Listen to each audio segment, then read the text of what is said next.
Zeth-Kar had seen war in every form the galaxy could create. For 300 years, he had watched civilizations clash across the stars. The Krix Empire carved through enemies with surgical precision, leaving nothing but silence behind. The Silicon Confederacy calculated death with mathematical coldness. The warrior clans fought with honor that meant more to them than life itself. Each species brought their own flavor of destruction. Each war taught him something new about how beings could kill each other. Zeth-Kar prided himself on understanding warfare better than anyone in the Galactic Hegemony Council. His reports shaped military policy across 17 sectors. So when the Council finally voted to admit humanity as a minor defensive member, Zeth-Kar felt confident in his assignment. Another species to study. Another military doctrine to decode. Another set of weaknesses to catalog for the greater good of galactic stability. The humans arrived with modest fanfare. Their ships looked functional, but unremarkable. Standard fusion drives, basic energy shields, weapons that seemed adequate for defense but nothing special. Zeth-Kar made his initial notes while watching their fleet take position in the Outer Rim territories. Admiral Min Jun Park commanded their space forces with quiet efficiency. He spoke slowly during council meetings, choosing his words carefully. His uniform was clean but not decorated with the battle honors most species displayed proudly. When asked about human military capabilities, he simply said they preferred to avoid conflict when possible. General He Jin-song led their ground forces with similar restraint. She trained her soldiers well, but Zeth-Kar noticed something odd. Human military exercises focused heavily on evacuation procedures and civilian protection. Most of their tactical discussions centered on minimizing casualties rather than maximizing enemy losses. They seemed almost obsessed with something they called rules of engagement. Other council members found this amusing. The Krix representatives laughed openly when humans requested permission to establish medical stations near potential conflict zones. The Silicon delegates calculated that human resource allocation was inefficient by 37%. Even the peaceful Trinari wondered why humans spent so much time learning languages and customs of other species. Zeth-Kar observed human soldiers during joint training exercises. They were competent fighters, but they kept stopping battles to check on wounded enemies. They shared supplies with allied forces even when it left them under-equipped. Most strangely, they seemed to remember the names of individual soldiers from other species, asking about their families and homeworlds during breaks. The humans were assigned to patrol duties in peaceful sectors, low-risk assignments that kept them away from serious military operations. They accepted these missions without complaint.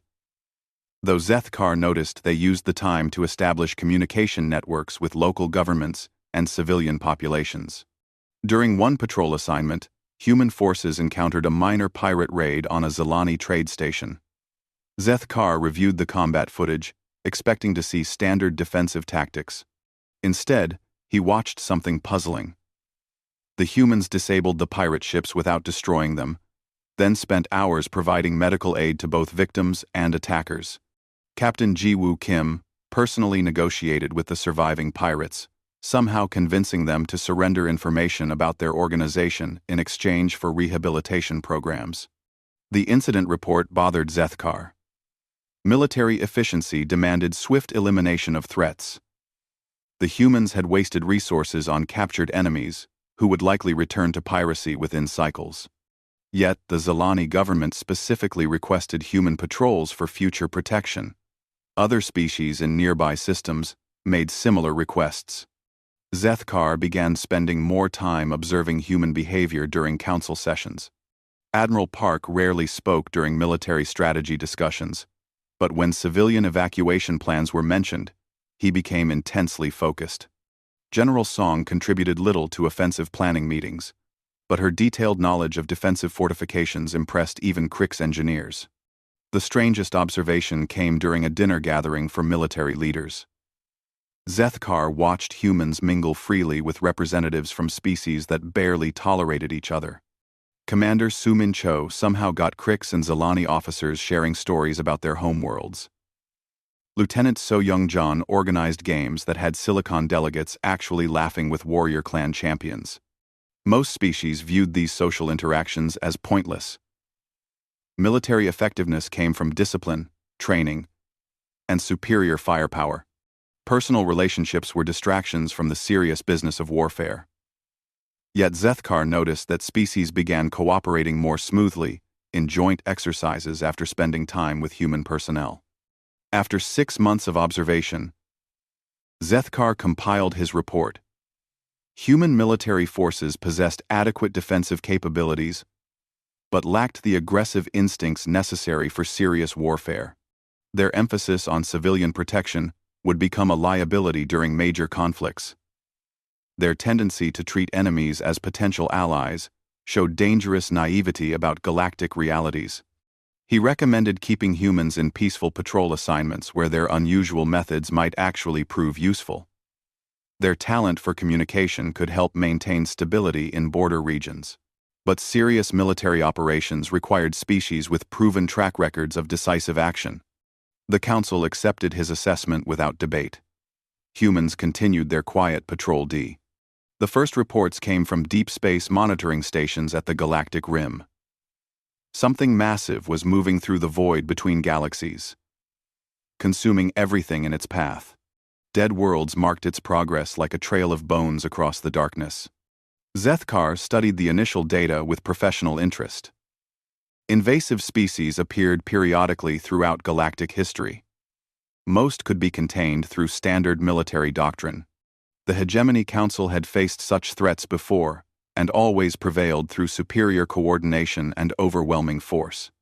Then the first refugee ships arrived. Survivors spoke of creatures that stripped worlds bare of all organic matter. The Devour Swarm moved like a living plague across star systems, leaving nothing but barren rock behind. Entire civilizations vanished in days. Billions of beings simply ceased to exist. The Council's military analysts ran their calculations. The swarm's advance could be slowed at 3 major choke points between spiral arms. Evacuating the outer rim sectors would give the hegemony time to prepare proper defensive positions. 2 core worlds might have to be abandoned, but the remaining systems could be held indefinitely. Zethkar reviewed the strategic assessments with growing confidence.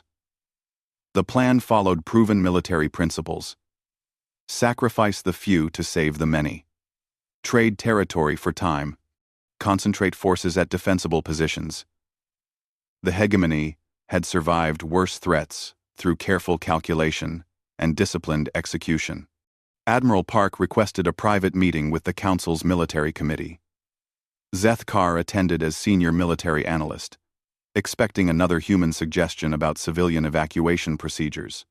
Instead, the Admiral made 2 simple requests that shocked the entire room. "We need permission to release human military doctrine, Omega," Park said quietly. "And we need full tactical autonomy for all human forces." The Crix representatives laughed openly. Military doctrine Omega sounded like dramatic nonsense. Humans had shown no evidence of advanced military capabilities during their 18 months in the hegemony. Their request for tactical autonomy seemed desperately naive. General Song stepped forward with detailed projections. Human forces would coordinate evacuation efforts across 17 sectors simultaneously. They would establish supply lines for refugee populations while maintaining defensive positions.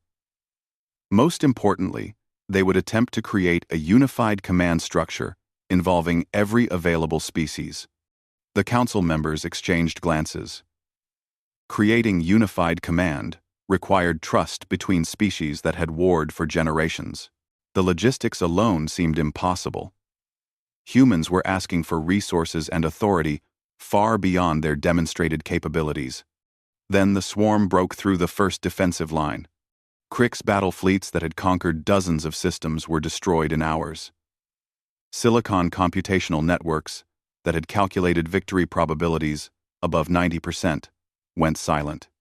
The outer rim choke points fell so quickly that evacuation schedules became meaningless. Panic spread through council chambers as revised projections arrived. The swarm would reach core worlds within weeks, not months. Traditional defensive strategies had failed completely against an enemy that consumed military assets as efficiently as civilian populations. With their backs against extinction, the Council granted both human requests. Zethkar watched in confusion as human forces immediately scattered across the galaxy instead of concentrating for major battles. Admiral Park's ships moved to systems that seemed strategically worthless. General Song's ground forces deployed to worlds that were already scheduled for evacuation. The humans began broadcasting on every communication frequency simultaneously. Not military orders or tactical updates, but personal messages. Park spoke directly to Crick's battle commanders about protecting their honor through new kinds of warfare. Song addressed warrior clan champions about finding glory in saving lives rather than taking them. Most surprisingly, the humans contacted species outside the hegemony entirely.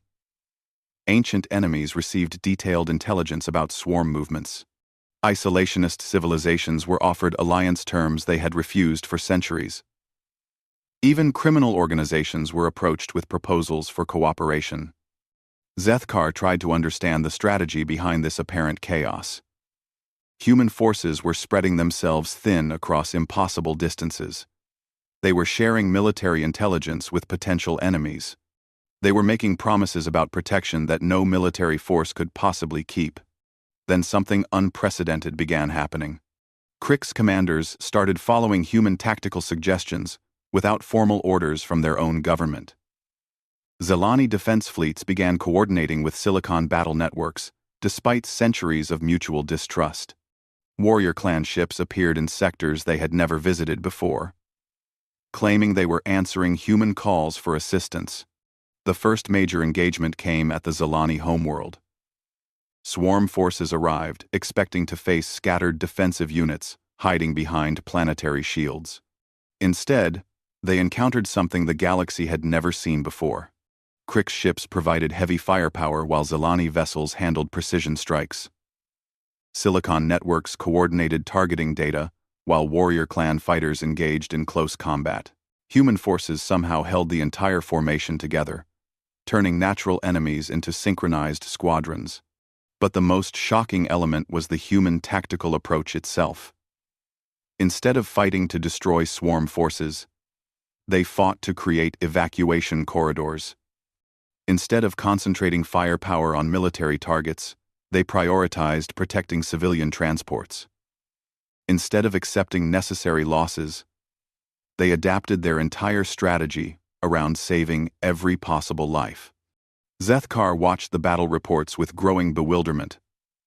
By every military principle he understood, human tactics should have failed completely. Dividing attention between military objectives and civilian protection was strategically unsound. Coordinating between incompatible species was logistically impossible. Fighting to save everyone rather than achieve victory was tactically naive. Yet somehow, it worked. The Zelani evacuation succeeded completely. Every civilian transport reached safety, while the combined fleet held defensive positions. The swarm forces were not just repelled but actively confused by tactics they had never encountered. An enemy designed to consume organized resistance found itself facing something entirely outside their experience. More importantly, word of the victory spread throughout the galaxy faster than official military communications. Species that had refused hegemony membership for generations began volunteering ships and crews to serve under human command. Ancient rivals started sharing intelligence networks. Civilizations that had never cooperated on anything agreed to follow human tactical guidance. Zethkar realized he was witnessing something beyond his understanding of warfare. The humans were not just fighting battles. They were fundamentally changing how the galaxy approached conflict itself. And they were just getting started. Zethkar stared at the tactical displays, showing impossible coordination across 17 sectors. Species that had never worked together were operating as unified fleets. Ancient enemies shared supply lines as if they had been allies for generations. The galaxy's most stubborn isolationists were taking orders from human commanders without question. Nothing in his 3 centuries of military analysis had prepared him for what he was witnessing. The humans had somehow created a galactic military force that should not exist according to every principle of warfare he understood. He requested a direct meeting with Captain Jiwoo Kim, one of the human commanders coordinating the multi-species fleets. The meeting took place aboard a Krix battlecruiser that was serving as a temporary command center, surrounded by Zelani, Silicon, and warrior clan vessels all working in perfect harmony. "How?" Zethkar asked simply, gesturing at the mixed crews working seamlessly together around them. Captain Kim smiled with surprising warmth. "You have been studying warfare for a very long time. But I think you have been studying the wrong thing. I have observed every major military doctrine in the galaxy," Zethkar replied stiffly. "I understand tactical principles better than most species understand their own fighting methods." "You understand how to win battles," Kim agreed. "But we do not fight to win battles. We fight to win hearts." The statement made no sense to Zethkar. Hearts were organs that pumped circulatory fluids. They had nothing to do with military strategy or tactical effectiveness. Yet as he observed the human approach more carefully, patterns began emerging that challenged everything he thought he knew. During their 18 months of patrol duties, humans had not been simply maintaining peace in quiet sectors. They had been systematically building relationships with every species they encountered. Commander Su-Min Cho had learned to speak 17 different languages fluently. Lieutenant So-Young Jong could navigate the cultural customs of 12 different civilizations without causing offense. Every human patrol mission had included cultural exchange programs. Every training exercise had ended with social gatherings. Every diplomatic encounter had focused on understanding rather than asserting authority. What Zethkar had dismissed as inefficient resource allocation had actually been the most sophisticated military preparation he had ever witnessed. The humans had not been learning to fight other species. They had been learning to fight alongside them. "Your defensive patrols," Zethkar said slowly, as understanding began to dawn. "You were not just keeping peace. You were preparing for this." Captain Kim nodded. "Every patrol taught us how to work with local forces. Every cultural exchange built trust that would be needed later. Every shared meal created bonds that could survive the stress of battle." Zethkar watched a nearby tactical station where a Krix officer was coordinating with a Zelani navigator and a Silicon analyst. 3 species that barely tolerated each other in council meetings were now sharing critical military data without hesitation.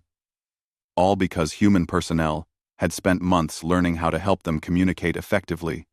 "But how do you make them fight better?" Zethkar pressed. "Individual species capabilities should remain the same, regardless of coordination." Commander Cho appeared beside them, apparently monitoring the conversation. "We do not try to change what they are good at. We help them be even better at what they already do best." She led Zethkar to an observation deck where he could watch the fleet formations in action. Krix vessels were positioned where their superior firepower could dominate engagement zones. Zelani ships used their advanced sensors to provide targeting data from positions their speed made untouchable. Silicon networks processed battlefield information faster than any biological mind could follow. Warrior clan fighters engaged in close combat where their individual skill could shine. "Each species fights the way their nature intended," Cho explained. "But human commanders understand how to fit all those natures together into something greater than the sum of its parts." The revelation struck Zethkar like physical impact. Human military doctrine was not about human capabilities at all. It was about understanding and optimizing the capabilities of every ally simultaneously. They had turned warfare from a competition between separate forces into a symphony of coordinated strengths. But the most shocking realization came when Zethkar understood the true depth of human strategic thinking. They had not just prepared to fight alongside existing allies. They had prepared to turn enemies into allies as well. Reports were arriving of human negotiators successfully recruiting species that had never joined the hegemony. The isolationist Vorth collective had committed their entire merchant fleet to evacuation efforts after a single conversation with human diplomats. The pirate federation that had raided trade routes for decades was now providing intelligence about hidden supply bases. Even criminal organizations were joining the unified command structure. Smugglers were using their knowledge of secret routes to evacuate civilians from swarm advance paths. Black market dealers were sharing their hidden resource stockpiles to supply refugee camps. Underground networks were providing safe harbor for populations fleeing consumed worlds. "You turned criminals into allies," Zethkar said in amazement. "We turned beings who felt abandoned by galactic society into beings who had something worth protecting," Kim replied. "Everyone wants to belong somewhere. Everyone wants their life to matter. We just helped them find ways to belong that served the greater good." The scope of human strategic vision overwhelmed Zethkar completely. While other species had focused on military preparations for potential conflicts, humans had been preparing the entire galaxy for cooperation during existential crisis. They had built a social foundation that could support unified action across species barriers that had existed for millennia. As he watched mixed fleets engage swarm forces in coordinated battles across multiple star systems, Zethkar finally understood what he was witnessing. This was not warfare, as he had ever known it. This was collective defense on a galactic scale, made possible by human insight into the social dynamics that underlied all military cooperation. The humans had weaponized friendship itself, but even as he grasped the brilliance of human strategic preparation, Zethkar sensed there were deeper layers to their doctrine that he still did not understand. The way human commanders made tactical decisions suggested principles beyond even the revolutionary concepts he had already discovered. The greatest test of human military philosophy was yet to come. The warning came from deep space scouts monitoring swarm movements in the outer spiral arm. 3 massive swarm fleets were converging on the Trinari nursery worlds, systems containing billions of young beings who could not be evacuated in time. The convergence would happen within 72 hours. Zethkar attended the Emergency Military Council meeting with growing dread. Every analysis reached the same conclusion. The nursery worlds were lost. The mathematics were brutal, but undeniable. Even with the unprecedented galactic cooperation the humans had achieved, there were not enough ships to mount an effective defense. The Krik's military commanders presented the logical solution with cold efficiency. Deny the enemy the massive biomass they would gain from devouring billions of young lives. Save the resources for battles that could actually be won. The Silicon Confederacy provided computational support for the strategy. Their analysis showed that sacrificing the Trinari nursery worlds would prevent the swarm from growing strong enough to threaten core systems. The mathematics favored controlled destruction over allowing consumption. Even species that liked the Trinari agreed the choice was obvious. War required hard decisions. Leaders had to choose between losing some lives and losing all lives. The nursery worlds contained mostly children who had not yet contributed to galactic civilization. Protecting established systems with adult populations made more strategic sense. Zethkar found himself nodding along with the brutal logic. This was warfare as he understood it. Calculate acceptable losses. Prioritize valuable assets. Make difficult choices for the greater good. The humans had impressed him with their innovative approaches to coordination, but even they would have to accept mathematical reality eventually. Then Colonel Taehyung Lim stood up and quietly said, "No." The room fell silent. Human forces had gained tremendous respect over recent weeks, but their authority came from delivering results, not from emotional gestures. Refusing to accept strategic necessity seemed like dangerous idealism. "The math is clear," a Krik's general stated flatly. "Defense is impossible." "Math does not account for everything," Colonel Lim replied calmly. "We will defend the nursery worlds." Major Unji Bay activated a holographic display showing human force deployments. Every available human ship was moving toward the Trinari systems, along with volunteers from dozens of other species. The numbers were still impossibly inadequate for conventional defensive strategy. "You will lose everything," The Silicon delegate calculated aloud. Probability of successful defense is 0.03%. Probability of total human fleet destruction is 97.4%. Then we will lose everything trying to save everyone, Major Bay said simply. Zethkar watched in fascination as human commanders outlined their impossible battle plan. Instead of concentrating forces for maximum defensive efficiency, they were spreading ships across multiple systems to create evacuation windows. Instead of targeting swarm military assets, they prioritized protecting civilian transports. Instead of preserving their own forces for future battles, they were committing everything to an unwinnable fight. The engagement began badly and got worse quickly. Swarm forces overwhelmed human defensive positions within hours of arrival. Ships that had survived previous battles were destroyed, trying to maintain evacuation corridors. Ground forces that had proven effective in earlier conflicts found themselves hopelessly outnumbered. But something extraordinary happened as the battle developed. Instead of breaking under impossible pressure, human forces became more determined. Lieutenant So Young-jun personally piloted her damaged fighter into a swarm bioship to clear the path for escaping transports.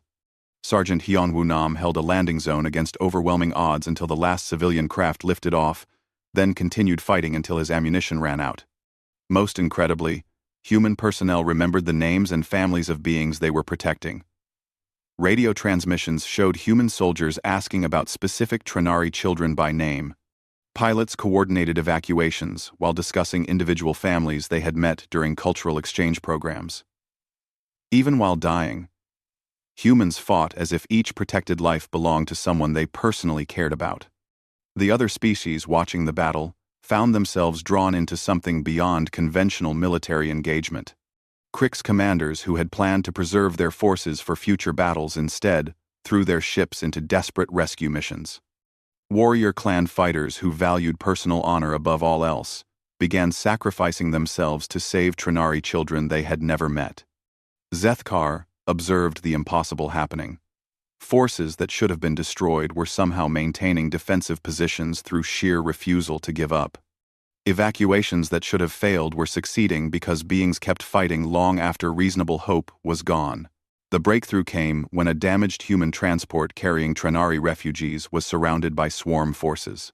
Every military calculation indicated the ship was lost.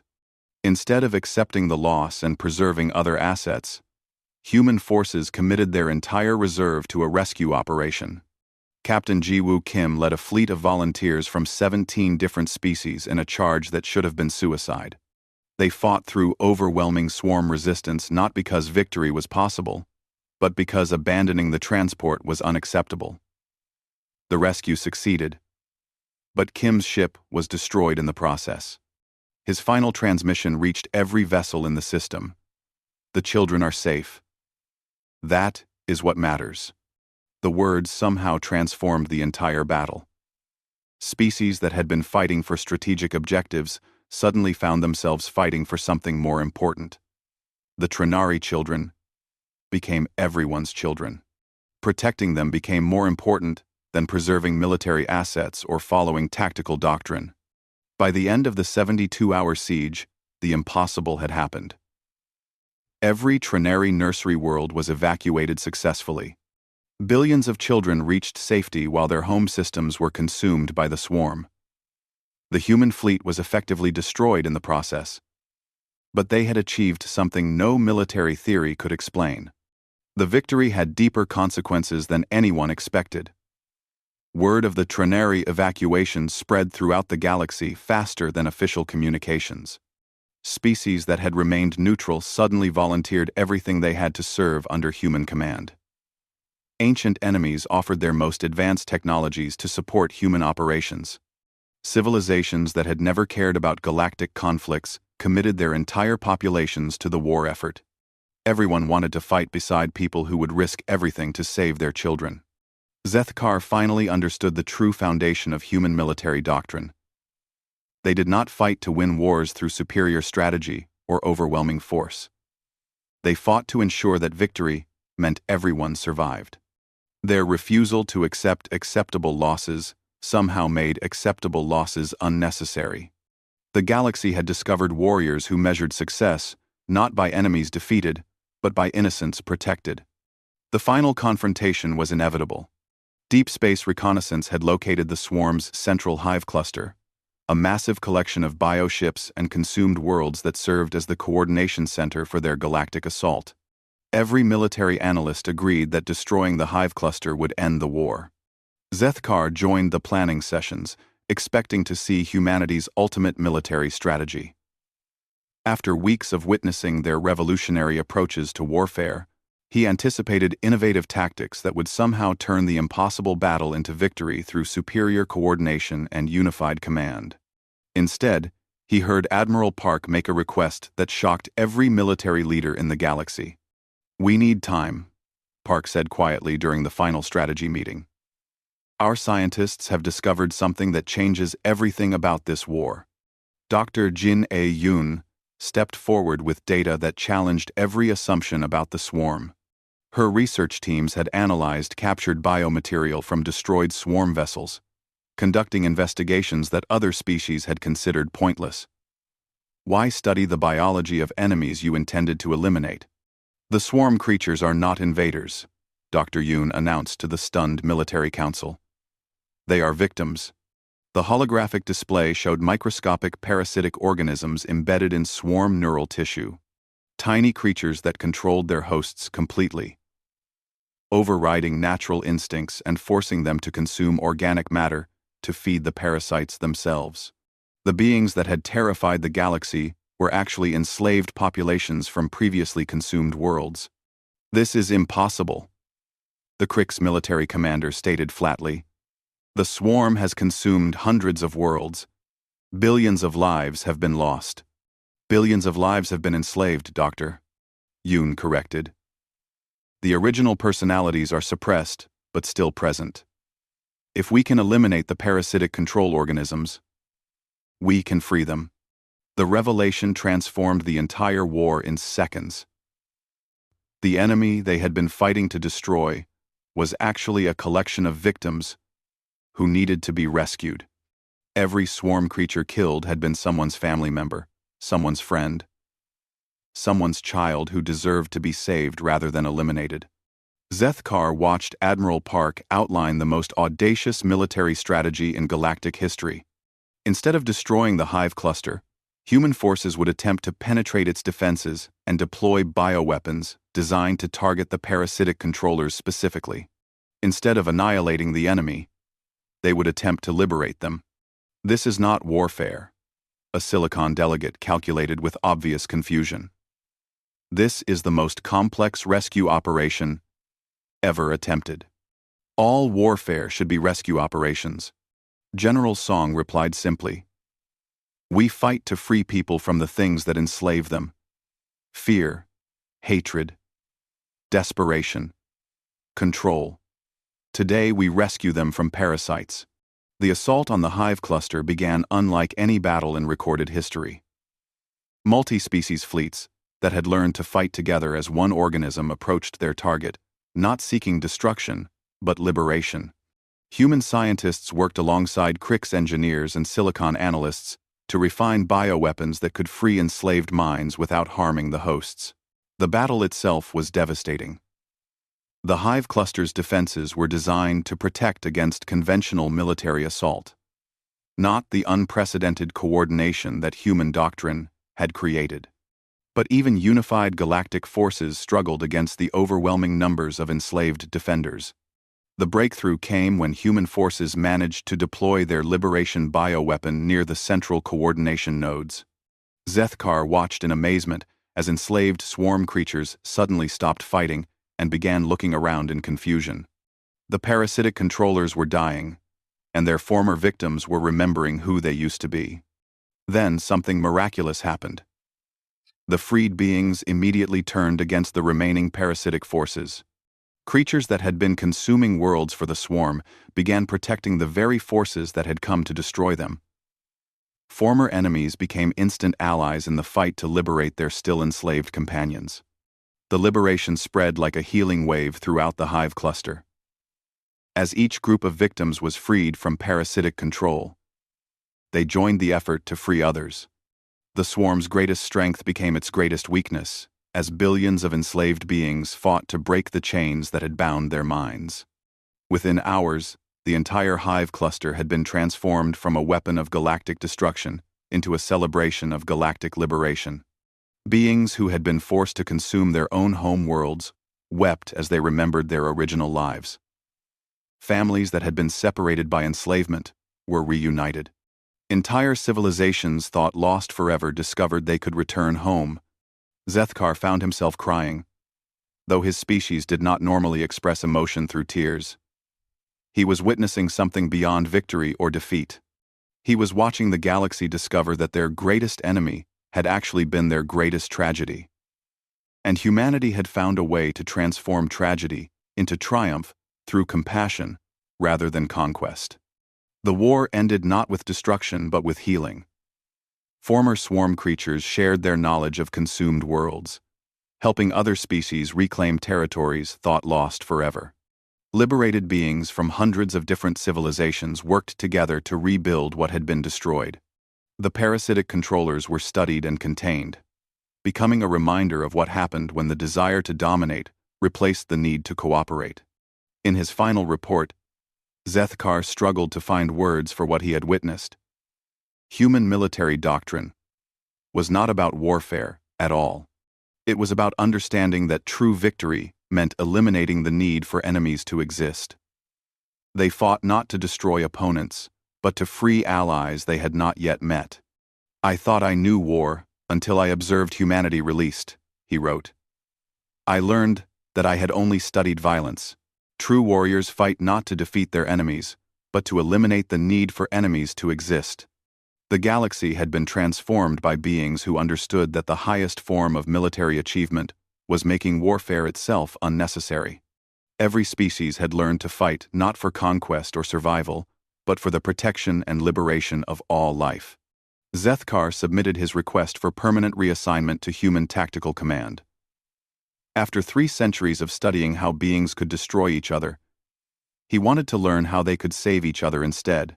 The humans had taught him that warfare's true purpose was not victory over enemies, but victory over the conditions that created enemies in the first place. For the first time in galactic history, military forces existed not to wage war, but to wage peace. Uties, while real military forces prepared for threats that mattered.